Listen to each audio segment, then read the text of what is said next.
Hi everyone. I'm making this video for students in the criminal justice writing class, ENG 161WA, and I just wanted to cover what's due until the end of the class.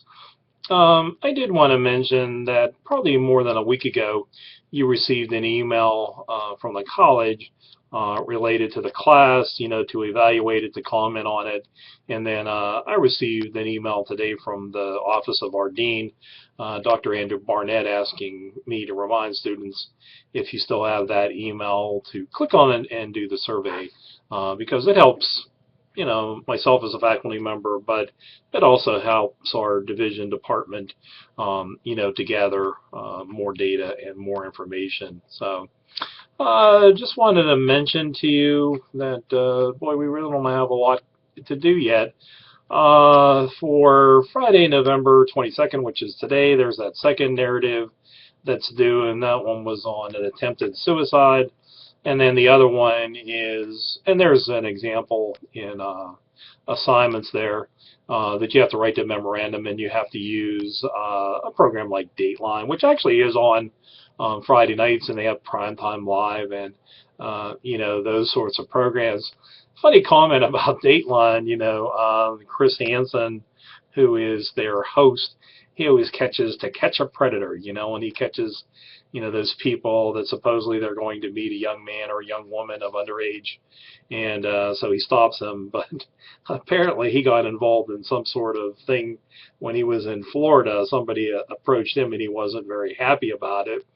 And there used to be a reporter for ABC News, and his name was Sam Donaldson. And one time Sam on Sunday morning, the ABC or whatever it is, their Meet the Press, or I don't know, whatever one it is, he was asking this one U.S. senator. He said, "Sir," he said, that you're a U.S. senator and you're getting this farm aid, and you really aren't a farmer. How can that be? Isn't this outrageous?" And so on. And so, the senator said, "Mr. Donaldson, I am eligible for the aid. I take it." He said, "I'm not doing anything fraudulent or illegal. It's, it was approved. I didn't craft a bill for myself. He said, I was just one of many senators that voted on this bill many years ago. And so that's my statement on it." And, that was pretty fair. If you're eligible to get something, like, even if you're eligible to get a tax break, then why not take advantage of it? I mean, you're an American, you're a taxpayer, and so on. So, but Sam Donaldson also was getting the same tax break, or, as a farmer. And of course he wasn't a farmer, and so when he was asked about it, he became very irritated. But the funny part was, when he was asked, he had a different viewpoint on it. It surprises me too sometimes, in teaching. I've been here since 1990, but I've taught at a few other places. But when I first started to teach at the college, I had these two younger people in my class, and both said, they're Christians and they're very involved in the youth ministry of their church and so on. So I said, "Hey, that's good. I'm glad to hear that." And so the one type of topic I'm not really in favor of for my classes is like the topic of abortion, gun control, legalization of marijuana, and all those. And so the male student said, I wanted to do a paper on abortion and how it's murder, and it shouldn't be allowed. And he went into all this different rationale, and I said, he actually did make some pretty good arguments. And but anyhow, he and his girlfriend missed class for probably about 2 weeks, and then they came back. It was just a once-a-week class. And so, I told them they had some work to catch up on and so on. And so they said they wanted to stay and talk to me after the class. I said, fine. And I thought that they just wanted to find out about the work. And here, the female student said that she thinks she's pregnant, and they weren't sure what they were going to do.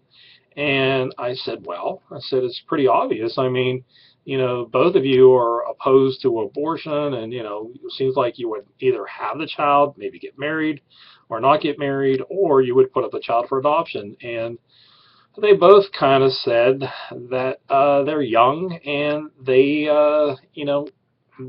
it would affect them for the rest of their lives. And so they were actually considering, doing an abortion. And so the thing about it is, though, like even if it's for the death penalty, people are for the death penalty in many cases. But if it affects them or affects someone in their family, sometimes they have a different, viewpoint of it. And so, you'll find that as a police officer or whatever you do in law enforcement, sometimes people will say one thing, and sometimes, they may do quite another. And the one big thing that I would really like to tell you, though, in law enforcement, you're going to see people at their worst on their really bad days, and you really shouldn't judge them, based on that. And even if somebody does something that's pretty despicable, if they're into child pornography, or they killed an animal or whatnot, you never want to look down on them. You just want to try to find out what their side of the story is and be fair to them, because people get into situations, and they happen. And so just treat them well, and I think that's beneficial. I know it's beneficial. I had a trooper in class, and I told you this before, Trooper Brian Burton, and he was involved in a case with a man that had sex with a minor. And so he told him, he said, "Sir," he said, "I talked to this young lady, and I talked to her mother, and now I need to really know your side of the story." He said, "Because there's another side." And he said that it's good for you to talk about this and get it off your chest, and really tell me. And he said it'll be beneficial for you. And truly, that is accurate, because I had an assistant district attorney come to this class. Her name is Kaylee Hammers, and she told us of an example. She said that there were these 3 young people who were involved in drugs. I think they were selling methamphetamine or something like that. It was a pretty serious crime. But if they testified against some other people, and they gave out some other information, and they were honest the whole time, they would be better off, and they would get a lighter sentence, and that sort of thing. Well, what happened is, at a certain point when they were in court, they changed the story, or they flipped, and they started to lie. And Kelly Hammer said, the deal's off the table. She said, there is no plea bargain. We're going to go back to where we were at the beginning. And so, being honest is, very, very helpful. Like I said, it's helpful for the, for the victim, but it's also helpful for the perpetrator, and it may help the person in the long run. And so, even as as a police officer or detective or whatever, if you do something and it wasn't necessarily the right thing to do, tell the truth. Tell the truth from the start, and you won't ever have a problem, because when you have to start thinking about, did I say this? Did I say that? Just basically tell the truth. I also wanted to, mention to you, so like I said, that second narrative is due, that Dateline episode, or, Primetime Live, or any of those. The memorandum, like I said, is in assignments. The quiz for Chapter 8 is for the 29th. You have to do a letter on a dangerous or problem intersection or road, and it doesn't even have to be a dangerous intersection just by itself. You can even write about a stretch of road, because I had a student in this class, I can't remember what his last name is, but he's a police officer up in Penn Township, and his father was a police officer. But he wrote about this road that goes through Penn Township that is very, very dangerous. And so, that's what he got into. And in Pittsburgh, on Penn Avenue, there's been a couple of bicyclists that have been killed on that road. It's extremely, dangerous. And then, of course, down in New Stanton on Byers Avenue there, where McDonald's and Sheetz and all those are, that's really, really dangerous. So anyhow, that's what's due for the 29th. So the quiz for Chapter 8 in that letter.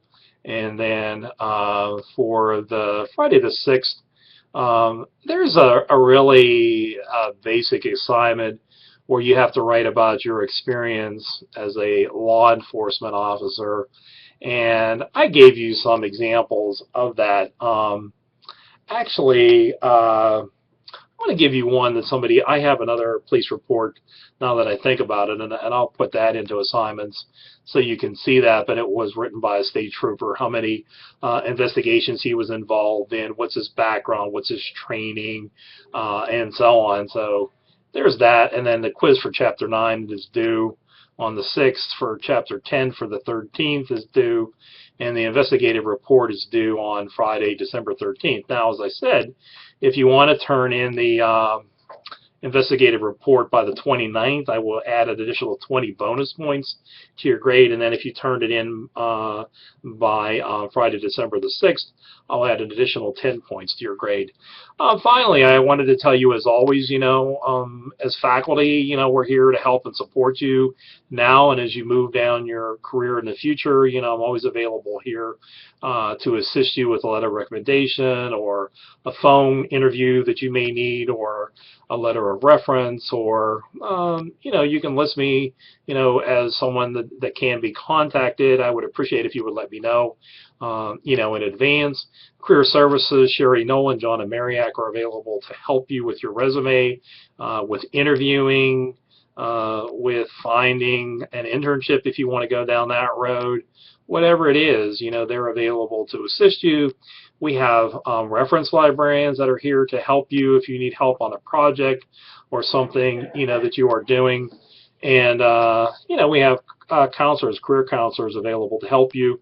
And at WCCC, you may or may not know this, but we have the career link, which is right in the back part of the Business and Industry Center. So, those people are from the state of Pennsylvania, and they provide career services and help. So, they're available to help you. And I may or may not have mentioned this before to you, but if you ever run into a bind or something and you're doing an assignment and you need help, like in the middle of the night, you can go to this website. It's called AskHerePA.com, and it's through the state of Pennsylvania. They have a reference librarian available 24 hours a day, 7 days a week. And in fact, I had a student that was doing a paper for philosophy class, and he contacted me, and I referred him to that site, and he was able to get help. So it's part of your, your tax dollars. And, just wanted to let you know about that. And as always, I also would like you to bookmark this website. It's called owl.english.purdue.edu. It's a website for the online writing lab at Purdue University. It has how to write business letters, resumes, punctuation, grammar, all sorts of helpful information. So, I would encourage you to, to do that. And, as you go down the road here at this college, consider taking more computer classes, more psychology, speech, but to develop your communication, writing skills, and so on. And then when you get into the field in law enforcement, you're going to have to take updates, every year, but also they're going to do some every 5 years. And WCCC provides that for you as well, these continuing education credits. So there's lots that you can do here, and I did tell you before that you can also become certified as a first medical responder, which you do become if you go through our police academy here through WCCC, or you can also become certified as an EMT, which is it's 125 hours, it's less than $300, and it's very, very valuable. It would be very useful to you. You wouldn't get that certification in going through the police academy. That's, more advanced. So I just wanted to give you an idea of what we have left, and that would be it. Thank you very much. Have a good weekend.